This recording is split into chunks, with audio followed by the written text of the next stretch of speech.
سبح لله ما في السماوات وما في الأرض وهو العزيز الحكيم.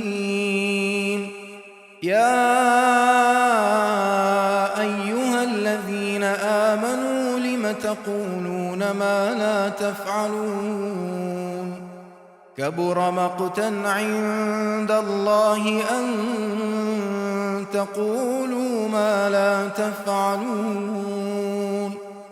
إن الله يحب الذين يقاتلون في سبيله صفا كأنهم بنيان مرصوص.